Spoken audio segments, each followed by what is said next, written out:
Enfin, non pas enfin, pardon, avant-dernier vœu. La parole concernant les moyens de l'État en direction des quartiers populaires et la préservation des postes d'adultes relais, déposé par le groupe écologiste citoyen et présenté par Fanny Bénard, qui va être obligée de se déplacer elle aussi. Maya, regarde si ton micro marche. Il marche. Bon, bah alors reste là. Fanny Bénard. Merci Monsieur le maire. Chers collègues, nous souhaitons en effet, par ce vœu, alerter et appeler à la mobilisation face à une situation particulièrement préoccupante qui touche le tissu associatif de notre arrondissement, mais plus largement celui des quartiers populaires parisiens. Les adultes relais, ces femmes et ces hommes qui au quotidien assurent des missions de médiation, de création de liens sociaux, de prévention, d'accompagnement des habitants et bien d'autres choses, sont aujourd'hui directement menacés. Le désengagement brutal de l'État, avec une baisse annoncée de près de 12% des crédits de la politique de la ville en 2025, fragilise un dispositif pourtant essentiel. Finalement, pour Paris, la préfecture annonce une dotation contraignant à devoir baisser de 225 en 2024 à environ 150 adultes relais d'ici fin 2025. Dans le 18e arrondissement, plus particulièrement, les adultes relais sont souvent les piliers de petites associations de proximité. Ils sont parfois les seuls salariés garants du fonctionnement de structures qui sont pourtant indispensables, des centres sociaux, des associations d'accompagnement scolaire, d'accès aux droits, de médiation culturelle ou sportive, et je le disais, bien d'autres choses.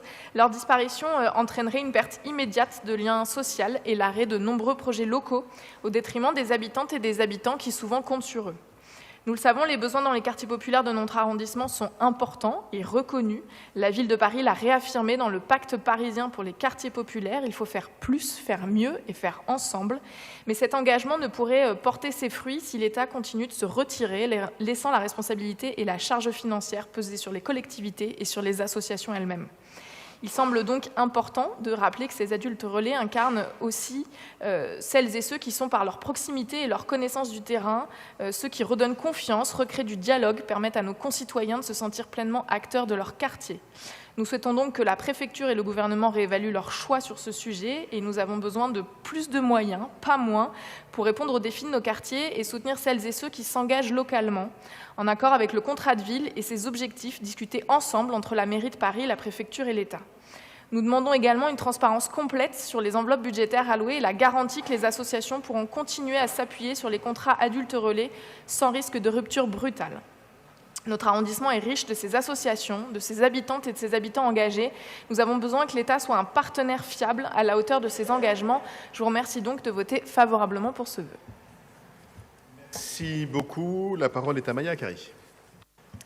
Merci, chère Fanny, pour ce vœu dont nous partageons à 100% les considérants et la conclusion. Un mot d'abord sur les adultes relais. Les adultes relais sont des postes cofinancés par l'État et la ville. Le gros du financement est fait par l'État et nous prenons à notre charge une partie du financement. Ce sont les piliers de l'action conjointe de l'État et de la ville dans les quartiers, puisque ce sont des médiateurs culturels. Et moi, je dis toujours, la politique de la ville, ce n'est pas donner plus pour ceux qui en ont moins, mais c'est déjà essayer d'avoir l'égalité dans les territoires, parce que nos territoires, s'ils sont en difficulté, c'est aussi parce que pour 1001 raisons, l'État donne moins dans ces quartiers-là qu'il ne le fait pour les quartiers dits de centre-ville. Et ces adultes relais permettent petit à petit d'atteindre l'égalité. Je vais donner un exemple. Par exemple, prenons les espaces verts. Des familles qui ont des voitures, qui ont une maison à la campagne, une grand-mère en banlieue qui a un jardin, ont les moyens d'amener leurs enfants dans des espaces verts qui voient autre chose que du béton et de la ville.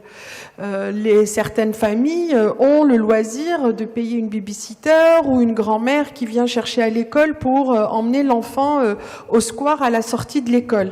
Dans nos quartiers populaires, j'évoquais tout à l'heure les mères célibataires qui sont débordées entre le travail, les courses, les enfants, le ménage, etc., n'ont pas forcément le temps de le faire.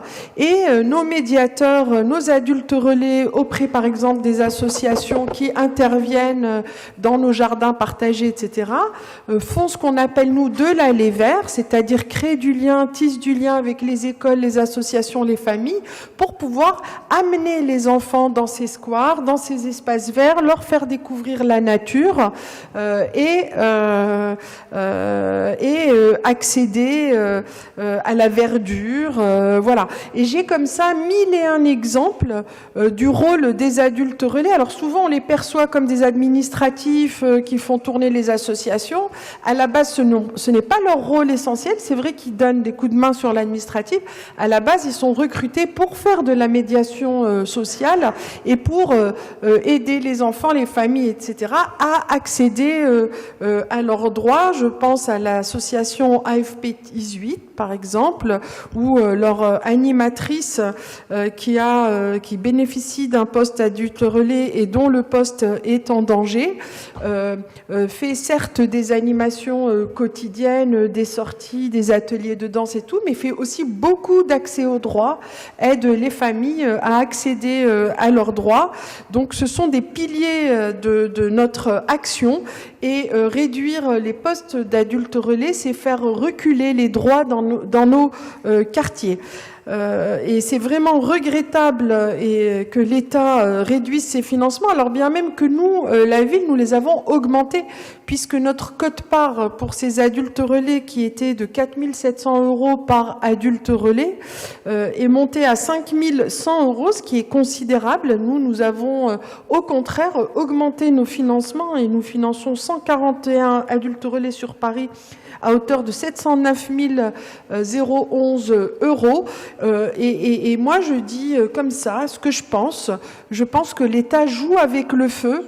La situation sociale se dégrade en France en général, et on sait que nos quartiers, c'est eux qui sont le plus touchés.